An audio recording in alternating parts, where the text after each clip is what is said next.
and welcome to On the Patio with Mr. D. Hey, today we're going to be looking at some outdoor equipment to tie in with our camp and paddle episodes from Paddling Places, Florida. And give you a little backstory on this. I was asked by several viewers if I could start doing reviews incorporating campsites, RV sites, and stuff like that, or alongside Florida waters. So we've incorporated a new program called Camp and Paddle to go along with our standard one-day reviews.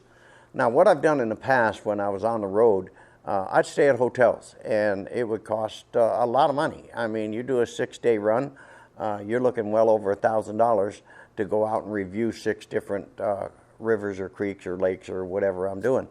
So I thought that was a pretty good idea. Now, I'd already had a Napier Series 57 truck bed tent, and I had it for like 2 years, but I never took it out. I had ideas of camping and paddling a long time ago, but it just never came to fruition. But when the viewers asked me for this and to incorporate it into Paddling Places, Florida, I said okay. So last week we did our first episode of Camp and Paddle, and it was out at Silver Lake Recreation Complex in Brookville, Florida. And it was done all up on the Withlacoochee River. And actually the paddle part of it was actually outstanding. However, I've only been tent camping twice in my entire life. So when I went out last week, I learned a lot. I learned what to do, what not to do, what to take, what not to take. I mean, all kinds of cool things. And one of the big deals was I found out that the Napier Series 57 truck bed tent is not mobile. And there's a problem. If my dock is not within walking distance to be able to take the kayak down to the water, I'm in trouble. I have to strike camp, tear everything down, put it in the truck, take the kayak down. That just didn't work. So I did a lot of research when I got back from this trip because I knew this Napier truck bed tent would not work for what we're trying to accomplish here.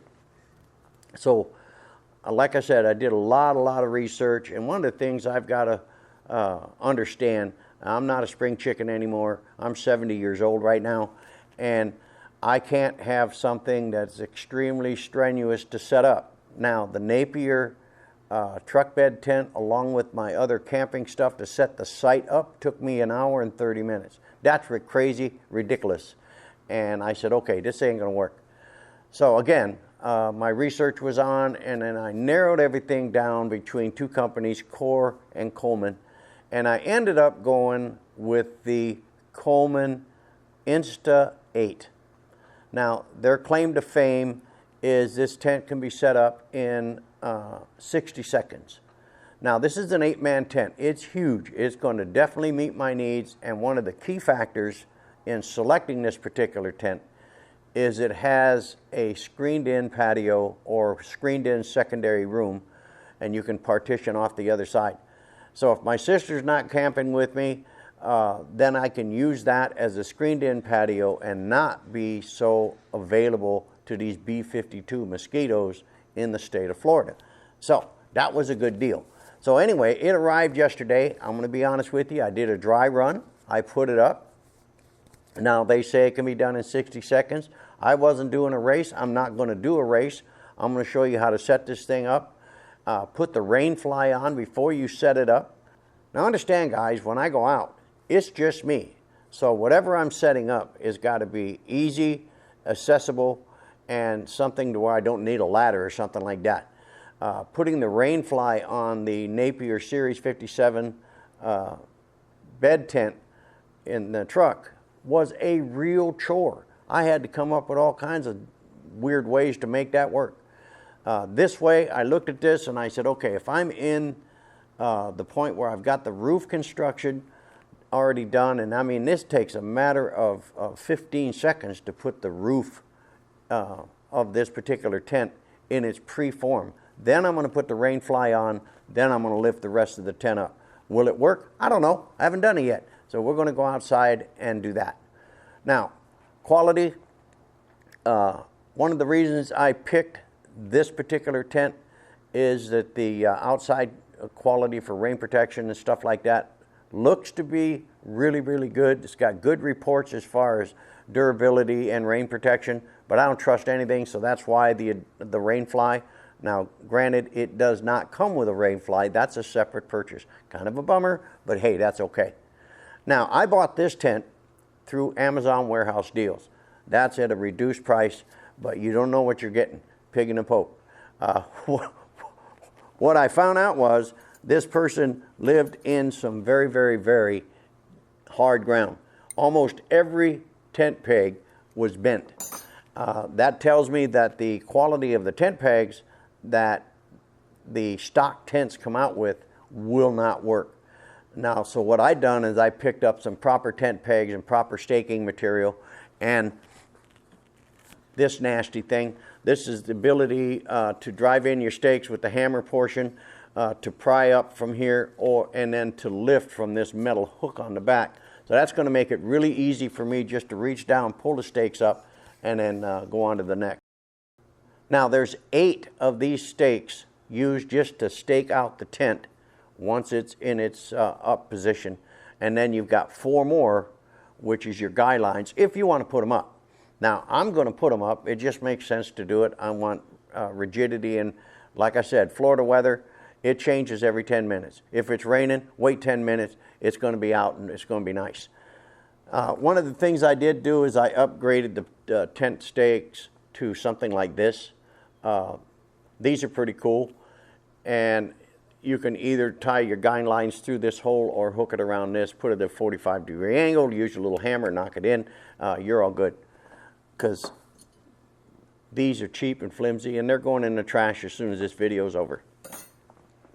So what we're going to do, guys, is we're going to go ahead. I'm waiting for the weather to clear. I woke up to rain this morning, so we're going to wait for weather to clear on this thing here. And as soon as it is, then my sister says I can't put it up on the side yard because it'll mess up her grass.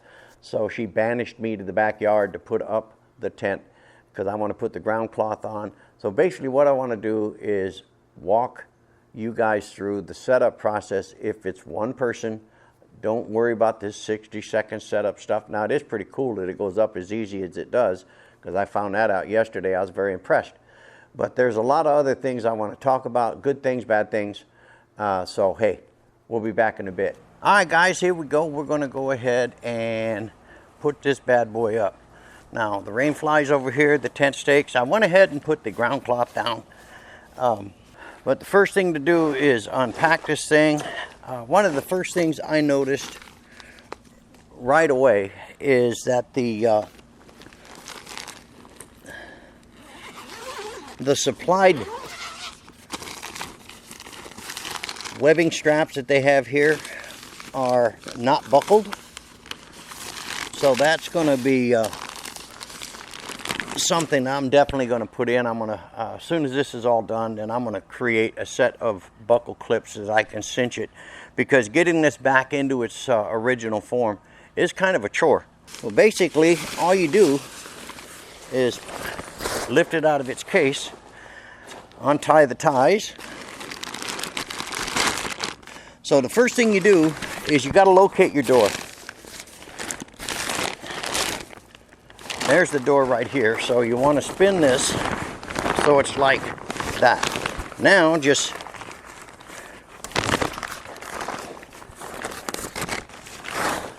furl out everything here like that. You can see some of the legs are already falling, but you want to get this excess material all unwrapped so the legs will fall on their own like that. So next thing you do is you go ahead and lift up one of these elbows like that. Now I've learned that I lift up the other one on this side, and then I just start lifting these up so they start taking form.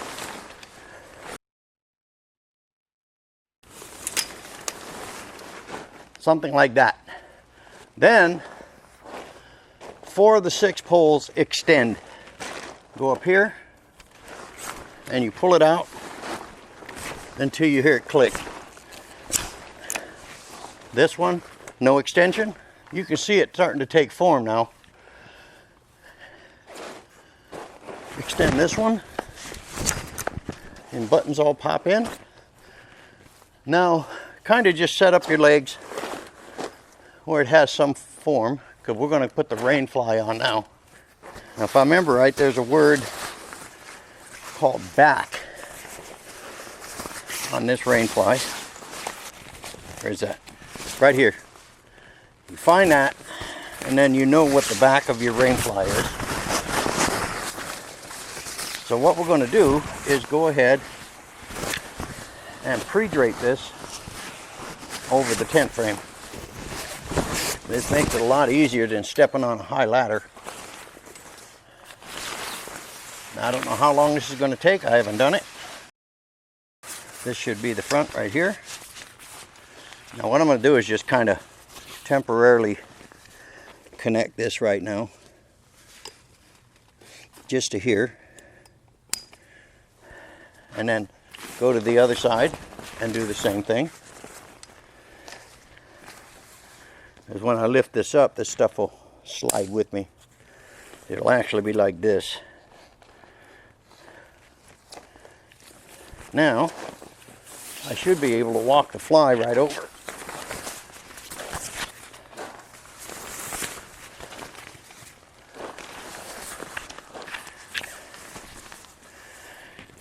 Again, I'm going to head and put the clip on.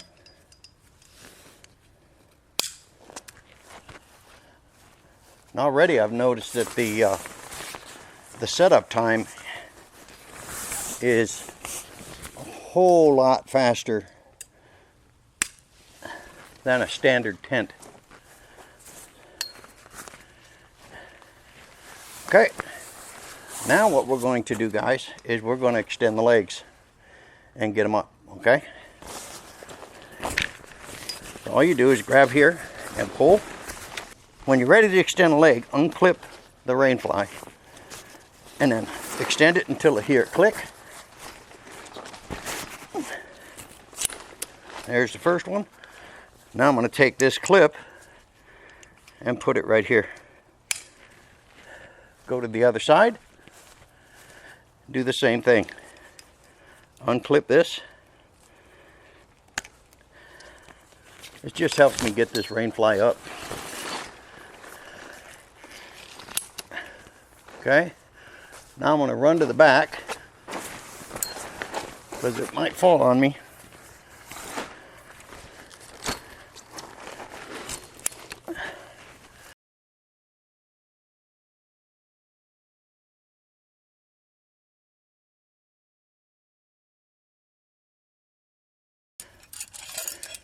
Now I'm going to go ahead and stake a couple of these out.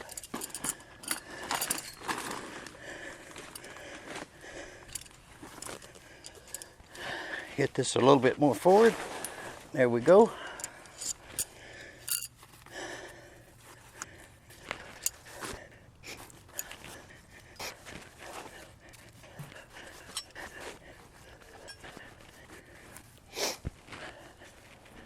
And basically she's set up. All I got to do now is put the rainfly and lock it down.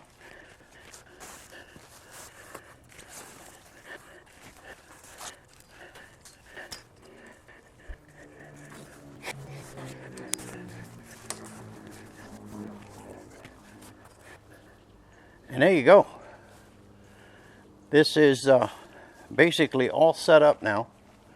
The rainfly. I'm going to go ahead and guy. I don't know if these will get in the way. We're going to try something here.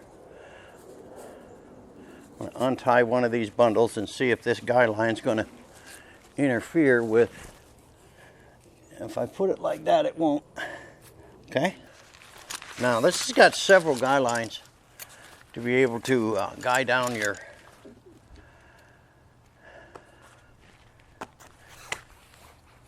we got one here. So I can guy down quite a bit. Now what I'm going to do is just do 2 of these to show you the system. There ain't no sense of doing them all. But you could probably, let me see, you could do 1, 2, 3, 4, 5, 6, 7, 8, 9, 10, 11, 12 different guy lines if you wanted to do that.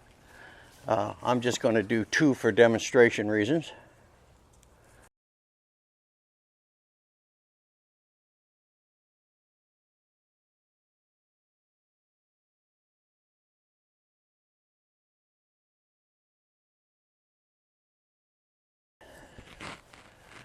And basically the tent is up.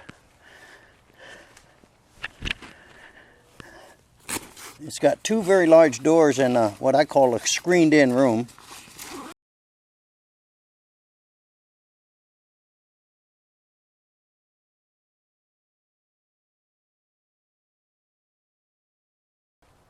All right, so the tent is almost 100% set up, but you see how easy it went up. Rain flies up. You can see the screened in patio room here. And this is where I don't have to get ate up. I can sit, still enjoy the outside. Still got a big window to open up right there. So let me go do that real quick. Now you can clasp these up like this to hold them, but they don't zip at the top.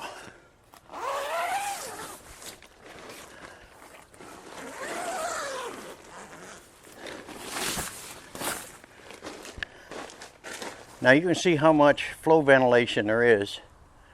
And again, I only put up the forward guy lines, but I will be putting up more than that when I get to a site. And to cinch these down, you just slide the clip. One of the things I found out right away is it does not have a cord hole. And you can see here it's got some really nice room though. And you see it has 2 doors. One here and the double up the front. But you can see how much room there is in here. Cross ventilation, air ventilation back here is where I will have the big air mattress in here. And it's only going to be a twin, but it's one of them 18-inch high bad boys. So that'll be really nice. One of the things I did notice that there's no zipper top for these windows.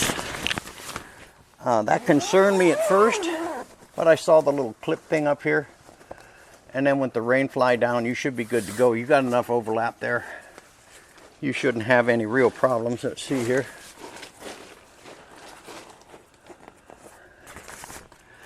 And zip this up. The side windows and front windows do not have top zipper, but it does have the hold downs. So if I was to zip this one up,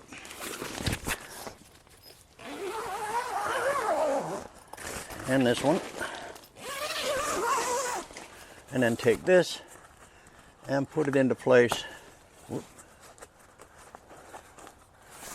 And there you go. So you shouldn't have any real problems with that. Now taking it down is really not that big a deal. You want to zip all your windows closed.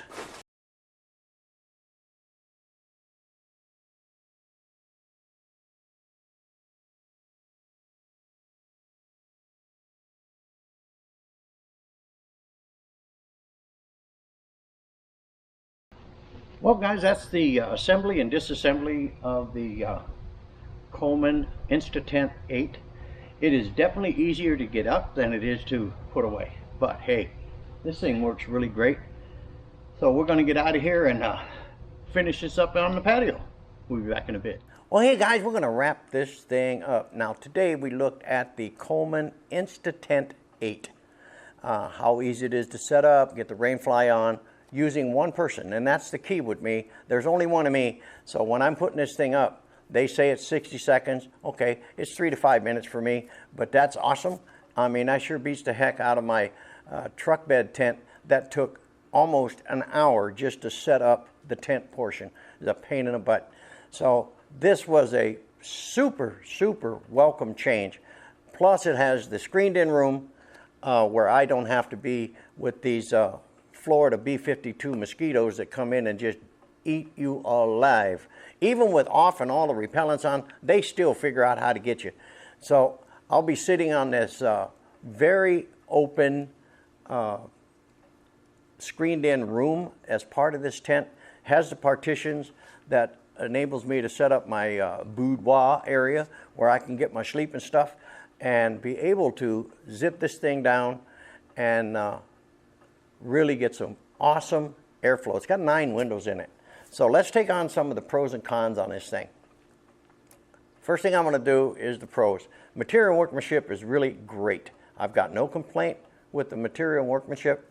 I'm a little nervous about the hinge joints for the Instant part, but if you take it easy, it should be fine.